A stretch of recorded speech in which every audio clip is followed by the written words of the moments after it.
I have had so many technical problems that this is now the 5th time that I am recording the exact same video.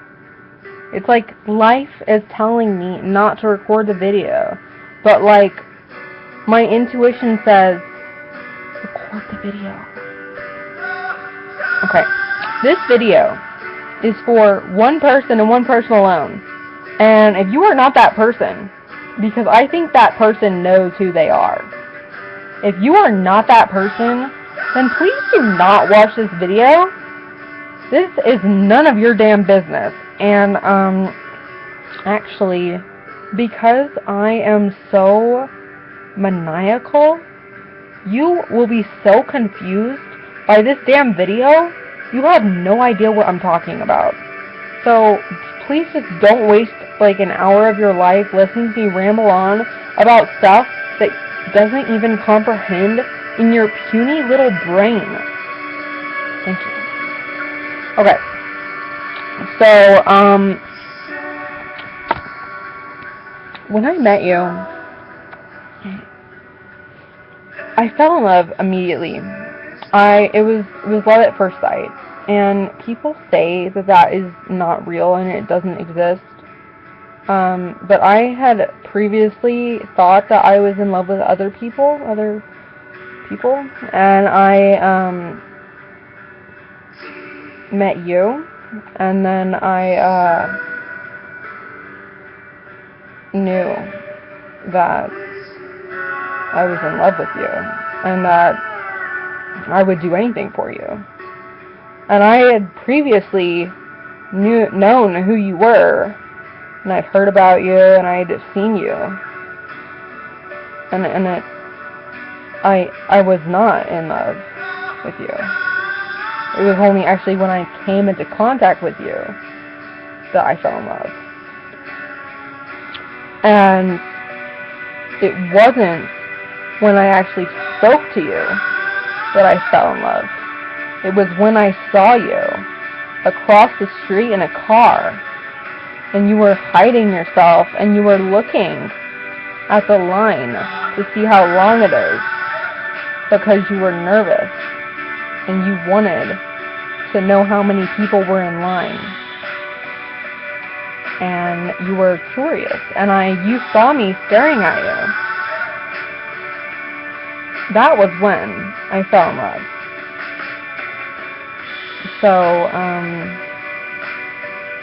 and I knew it was you. I knew it was you immediately. I could, like, sense your presence. So, you know, I knew that you were behind me in the theater. I knew when you walked into the theater, and I could feel you in the theater. And no, I didn't always know where you were, because at one point I thought that you were sitting in a chair, and then I was like looking around, trying to prone. But I actually saw you standing in the back of the room, and I was like, huh, he didn't actually sit down. Very interesting. So, actually, I was kind of humbled by that.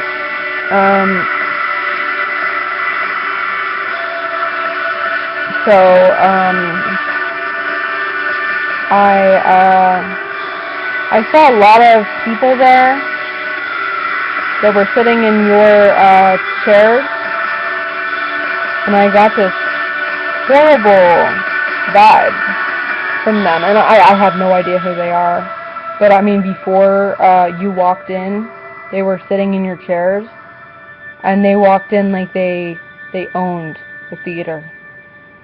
I was just like, gosh, like, I couldn't imagine knowing him. Like, he must be some douchebag. But, like, I just knew from who you were in the car that you couldn't be. Could you? So anyways, I knew when you walked in the theater and you walked past me, it was just like this earth-shattering moments, and like, you know, my whole body sort of, like every hair was raised, and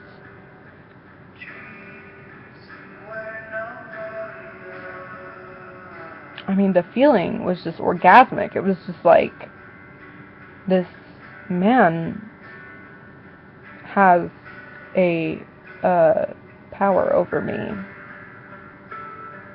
and I want to get the punch that he is drinking. So I you know, was trying to remain calm, and I did. I was so happy that I did, because we had a conversation, and I think that we were both pleased by it. And so I was so surprised the next time that we came into contact, because your family was there. And I was like, okay, how am I supposed to react to this? And like, you know, I was like, is this like a test? Like, does he, and I knew, like, he doesn't trust me. And I was like, you know, I don't think he should trust me, but like, there are other ways of finding out if someone trusts you or not than using your own parents as like bait.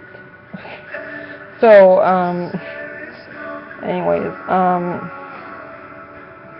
I don't know if I gave you the answer to can I trust her by how I acted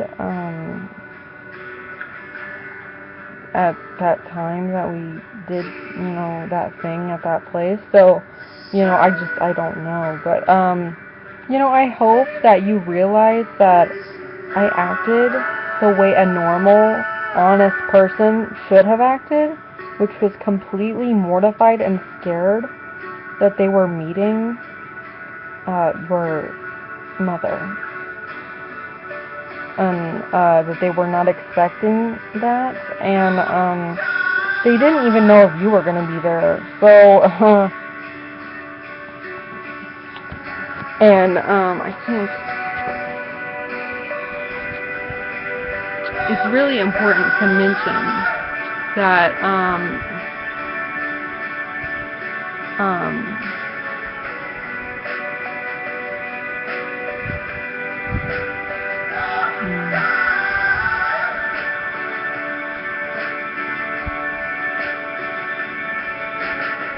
I like to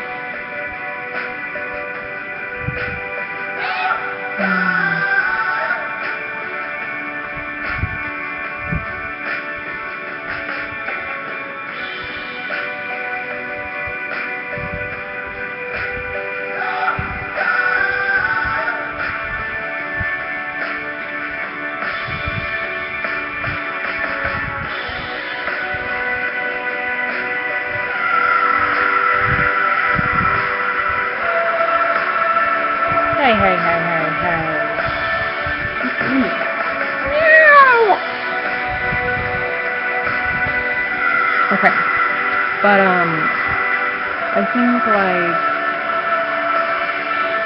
life is confusing, and you know, there's only so much we can do to explain it. So I mean, if your method is to, you know, pretend to be someone else just to get in someone else's mind, and then after that fails because she knows who you are every time, then you decide to pretend that you have no idea who she is, but then you constantly do everything that she does, and then don't even acknowledge that it was her idea. I think that is wrong, and I think it's a pretty lame way to get to know someone. So I am done being privy to your little game. And I would like to start a new chapter. So, you can say that this is the last chapter, and you can say the end, goodbye. She is going to live a life in which I am not a part of. Or you can say, I think he has something to offer me, and I'm not sure what that is, or maybe I actually do know what that is. I'm just not telling her what it is. And I am, going to let her in some way, even if it's just a Skype call, which, by the way, is not that much of a disadvantage on your part. I don't know very many people that are constantly on Skype. And actually, I am not one of them. So if you were constantly on Skype, I actually might become someone who was constantly on Skype. But if you were busy, I'm pretty sure if you were in the middle of a call and it said that you were busy, if I tried to call you, it would say no answer. Or you could just reject my call. That's so hard.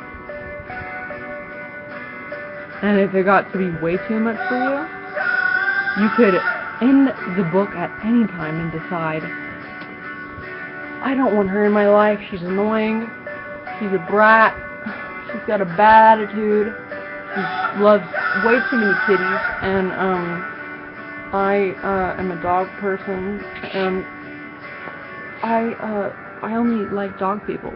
So I am going to block her on Skype, and I'm going to get a restraining order. So that could happen, and then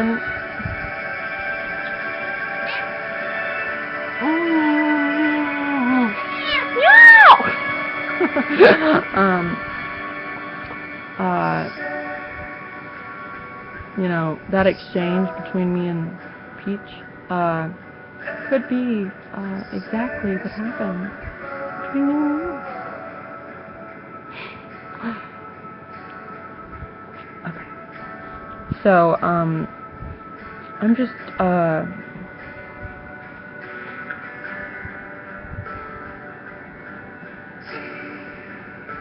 people have given me all sorts of advice about this. I mean, I haven't really gone into detail about that entire situation to that many people, especially lately. But I have told, like, one person lately. And, she is also mentally unstable, but she's, like, thinking this whole thing is ridiculous as well. And she's on my side, and she thinks that, that you shouldn't be a douchebag, and that you shouldn't take my property, which, if I have an idea, it's my property. So, okay, here's an idea. Let me explain something to you about the chair. That's what happened. I had an idea in a YouTube video, and you watched the YouTube video. You're like, shit, that's an amazing idea. And then you were like, oh my god, somebody else had a similar idea before she had the idea. Okay. But what you're not taking into account here is that it was my idea to give you the idea. So technically, even though he had the idea, it was my idea. Otherwise, he would have never had the idea. And I'm bet that has been put into law somewhere, somehow, someplace, sometime. And I would just like you to think about that ethically and morally, because I think that you will realize that that makes it my idea, even if someone else had a similar idea previously. If I gave you an idea, it's my idea, no matter if someone else has another idea too.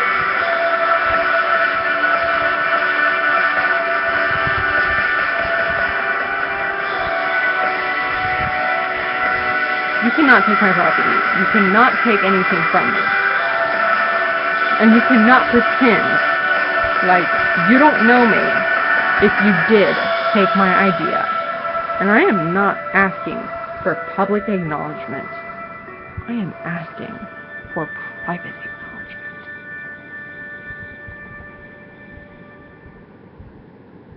If you have someone who you generally think is a intelligent person, and sure, maybe there are some things about that person that you don't like, but generally there are some redeeming qualities about that person.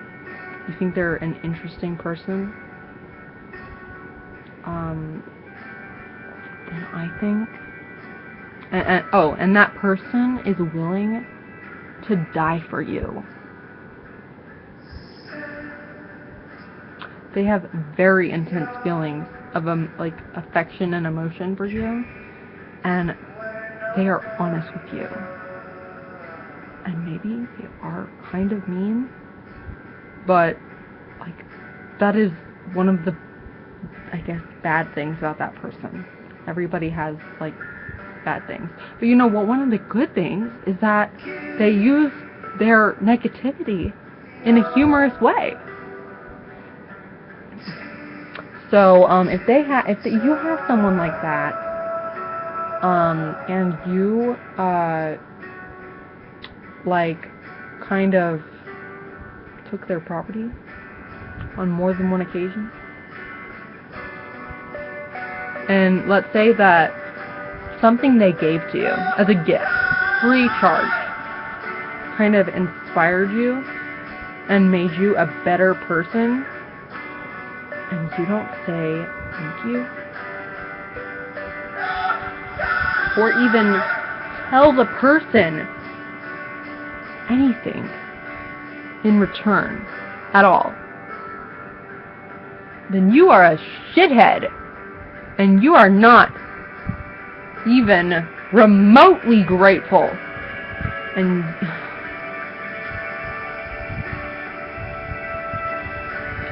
you need to think about what you have been given and who is in this life to help you and who is hurting you.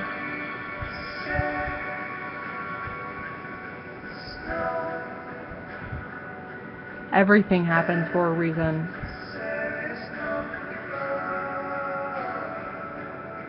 There has been no mistake along this journey.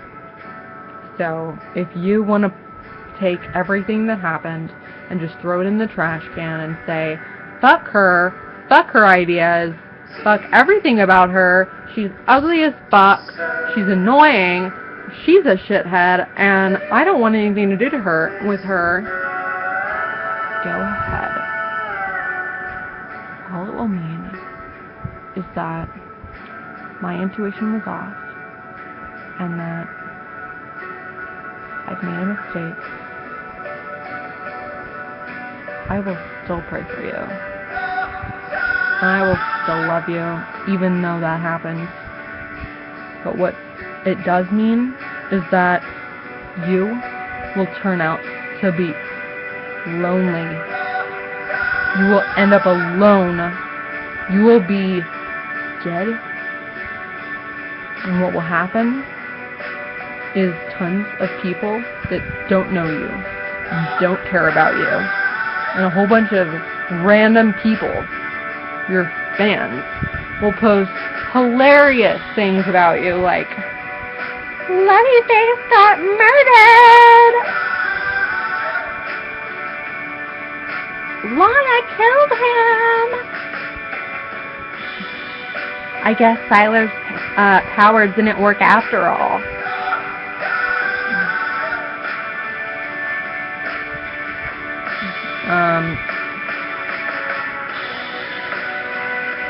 Sometimes you can't live long and prosper. People will say that. People will say that. And you know why it does matter? Because people are going to say that no matter what happens. But you know why it matters more if you throw me away?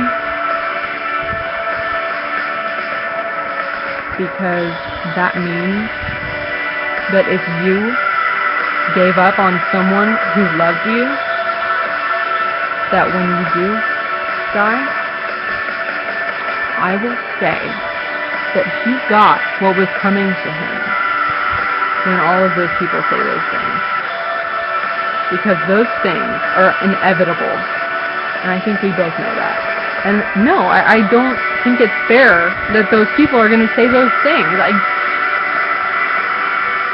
I know, I just said those things. But I'm just saying that I know what people say on the internet.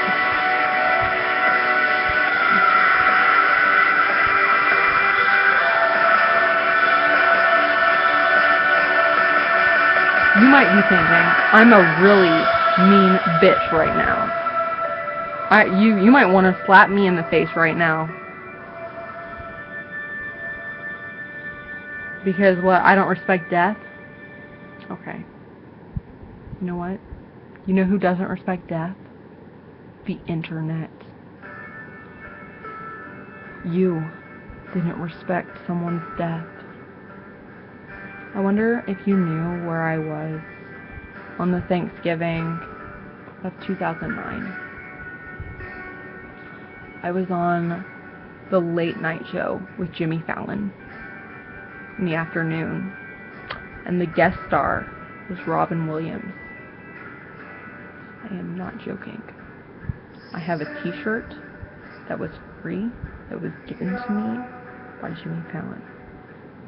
And I was in the same room with Robin Williams, and I legitimately thought he was an okay person. I thought he was kind of funny. I didn't think he was the most hilarious person ever. His kind of humor is not really the kind of humor that I go out and try to find. But I legitimately had a good time on the show. And later that day, I went on a river cruise on the Hudson River, on the Bateau, New York. Very nice river cruise. I did a few things that trip in New York. I saw Wicked,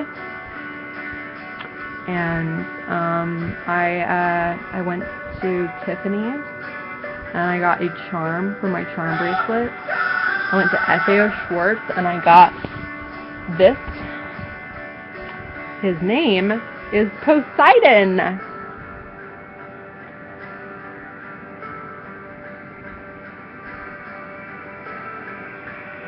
Okay, so I actually really was there, and we stayed at the train station, the hotel inside the train station, and it was like a really crappy hotel. Like, it was supposed to be like a 5-star hotel, and it was horrible. So if you ever have to stay at a hotel in New York, which I doubt you will probably ever have to do ever again, but if you do, don't stay there.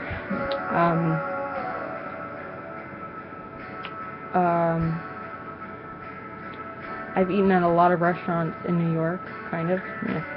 Not for like a person that lives in New York, but for somebody that stayed there for like 4 days and ate out every single time they were there at a very nice restaurant because they were splurging a whole bunch of money because they graduated from high school and went on a graduation trip to New York. I ate at the Russian Tea Room. I ate at a whole bunch of places, I don't remember. I saw the Thanksgiving Day parade, and it was like a horrible view. Like, I saw a couple of balloons, and like, I don't think I would ever want to go in person to the Macy's Thanksgiving Day parade again. It's a nightmare. Way too cold, way too early, and like, there are way too many people, and like, I wanted to go ice skating at the place where there's like that huge Christmas tree, but I didn't, because we were gonna do something else. I got to ride in a town car, which I thought was kind of nice. And like, what actually happened was the town car was supposed to pick us up from the Bateau, New York, but they got lost, and so we had to get a cab. And we had to wait a very long time for the cab, because it's not very close to the places where cabs are. So we were like inside of this place. It was like a parking area, and there was no heating in there, and like, we were like huddling together for warmth, and it was like very uncomfortable. So, and like, luckily it like never snowed while I was there, but I am happy that I did get to eat chestnuts, like, for real. That's the only time I've ever eaten chestnuts, and it was a wonderful experience, because I really enjoyed them. And I ate some weird kind of like kebab of some food truck, and they were really good. I did not eat a hot dog. I did not want to eat a hot dog. I thought that would be disgusting. But the kebab things were like Greek or something, and they were really good. And I bought a fake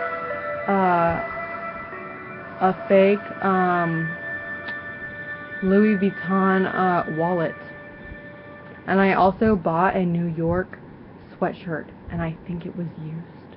And it was in some store that was like in some part of the ghetto, because it was really close to the place where I bought the fake wallet. So I'm pretty sure that was illegal, but I don't know. But the point is that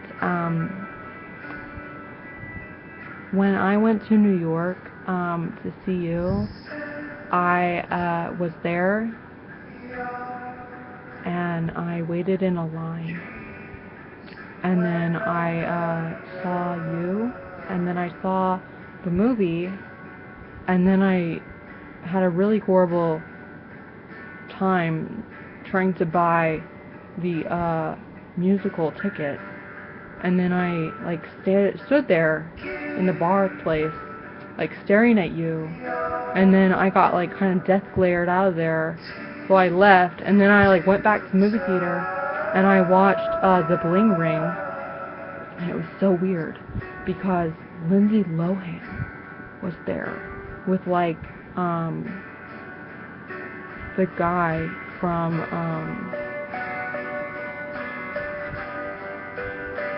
I don't remember who it was. It was some guy, and he kept checking me out. I was like, what is it up with all of these Hollywood people? This is crazy. And then like Lindsay Lohan like was sitting in like the third row, and I was sitting in like the second row on the other side, and I kept looking at her, and she was like wearing sunglasses and like a veil thingy, and you know, she kind of looked like Elizabeth Taylor. I was like, okay, you know, I know that someone's famous. And then like she kind of removed the sunglasses, and then like halfway through the movie she started crying, and I was like, oh my god, that's Lindsay Lohan. And then she like left to go to the bathroom, and I assumed it was so that she could like do drugs in the bathroom or something. But, I mean, I don't know. Because, like, I wasn't in the bathroom. But, I mean, I assume that's what it was because the next day, I read a report that she checked herself in to rehab in New York. So what happened was, after the movie, I had to go to this horrible parking garage where they had like rows upon rows of cars like parked in front of each other. I was like, there is no space to park here, and I had to like pay like $45 to park my car for like 3 hours. It's like, this is ridiculous. Like, I wonder what people do that have a car in New York. Like, I mean, it's like impossible to own a car in New York. Like, I mean, personally, if I lived in New York, I wouldn't really feel safe driving around. I mean, actually, I did have to drive around when I was here, I mean, when I was there.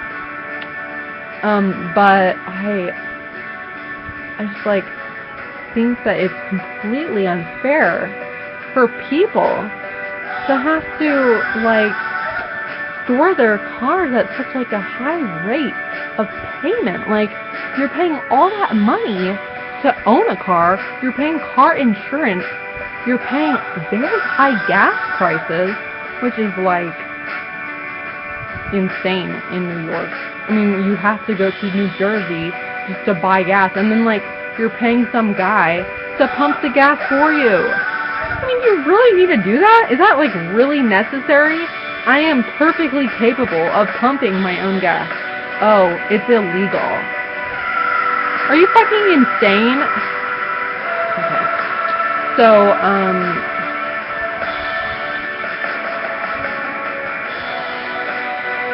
So anyways,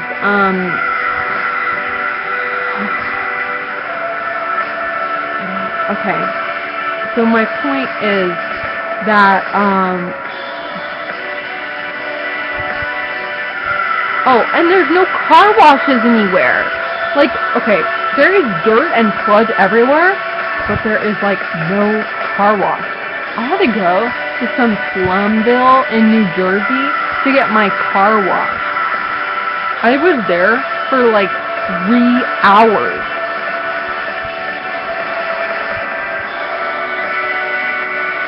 Completely ridiculous. Not how I wanted to spend my time. I had to eat a meal at a gas station. Okay. So,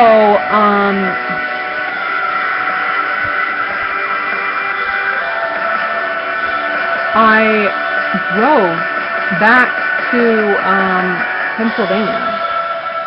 And I guess I have no recollection of what I did until I saw you again. So I suppose I was just living there, eating food from the local 7-Eleven. Because I have absolutely no memory of ever going to the grocery store or cooking one meal the entire time I was in Pennsylvania. The stove didn't even work, and I remember that one time I went to get clams from this, like, very nice seafood place that sold food, like seafood from the sea, the ocean. And I was like, okay, so I don't know how we're going to cook this. And my roommate, of course, wanted to eat the food. So she decided that she was going to cook it for me so she could eat it as well. I was all for that because I had no idea how to cook it. So, like, she got the stuff that we needed, and then she cooked it, and she brought it to my room, and then I ate it, and then like, I never used the stove again, ever. And then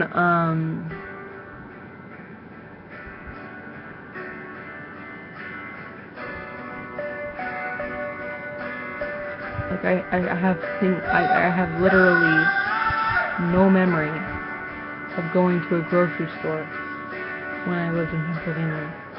I had to buy a microwave off of Craigslist.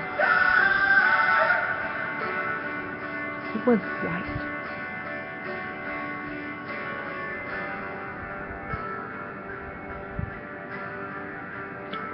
Like hard times.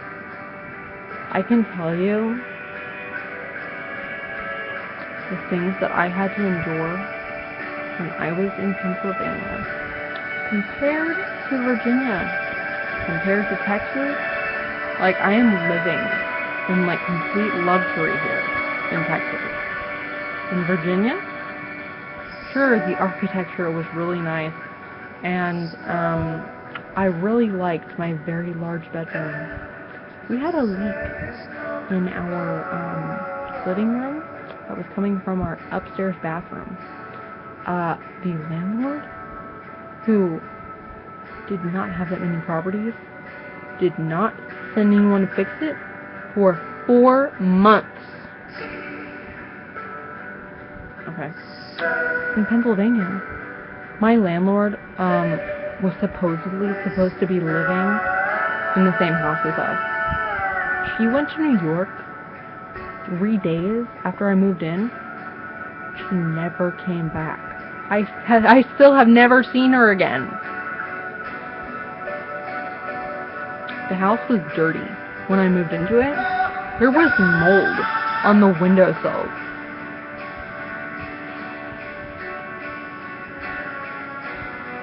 There is serious problems with the economy. I think the problem is that I think those states are Democratic.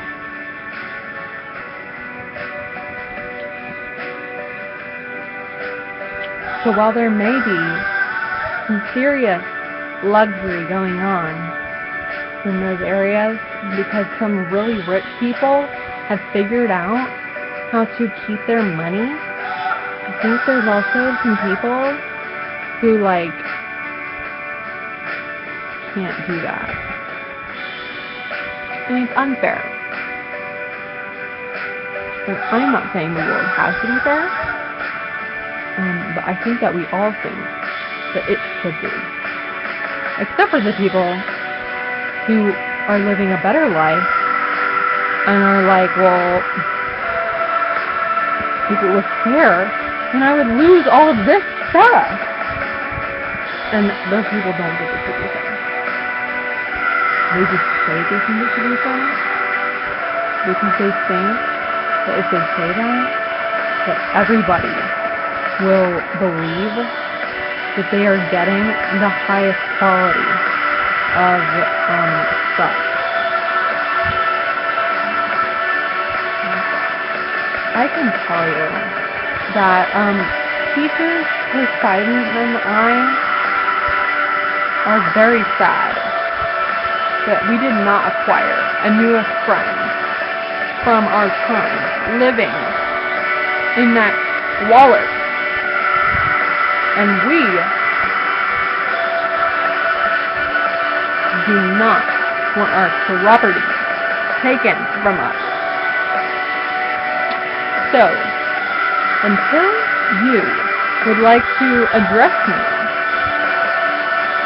privately, I mean, you could do it publicly, I just don't think that's really the best idea. And I think that if you did it that way, that you could shame me. And well, you know, I say that I don't care. You know, I usually don't. But I think that if the entirety of America knew my story, I think I would care.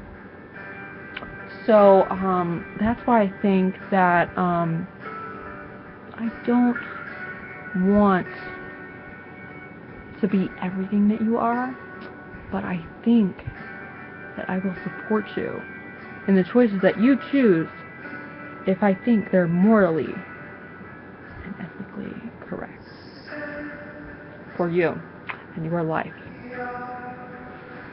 And I want to be this happy person, and I want to like you, and I want to be liked by you, and I totally think that I could be a positive influence on your life because I am a certain type of person that you don't meet every day. You just don't.